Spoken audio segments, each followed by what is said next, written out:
السلام علیکم.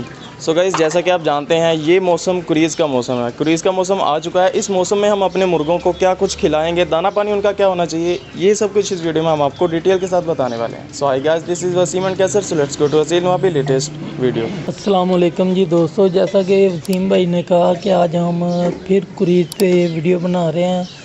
کریز پہ مزید پہلے بھی ویڈیو بنائی ہے اور یہ موسم پھر کریز کا آ رہا ہے. اور اچھے پروں کے لیے اور اچھی یعنی کہ پرورش کے لیے مرغوں کے ہمیں کیا کرنا چاہیے. سب سے پہلے جی، اگر ہم دانہ کھلا رہے ہیں تو مکس دانے میں رایا بھی مکس کر سکتے ہیں.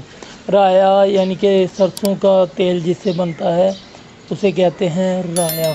اور رایا مکس کر سکتے ہیں، وہ دے سکتے ہیں. اگر وہ نہیں دے سکتے تو شام کے وقت تھوڑا سا آٹا گوندھ لے. آٹا لینا ہے یعنی کہ اتنی مقدار میں آٹا لینا ہے جتنا مرغا کھا سکے.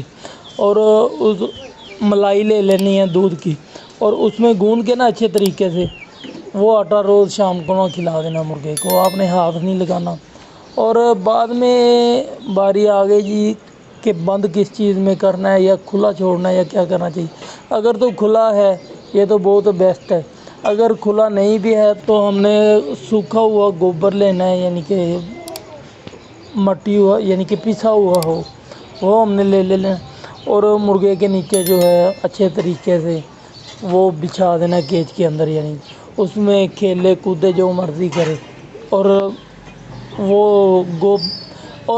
گوبر تھوڑی مٹی یہ مکس کر کے نا دونوں آپس میں تو اس میں مرغے کو چھوڑ دیں. یہ مرغے کے لیے بہت بیسٹ ہے. اس کے پروں کے جو جراثیم ہوتے ہیں وہ بھی مر جاتے ہیں اور بہت بیسٹ ہو جاتا ہے جی.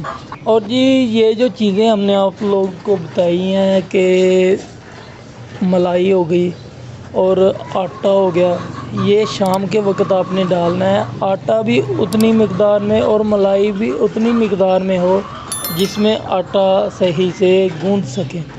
اور یہ آپ نے متواتر دینا ہے.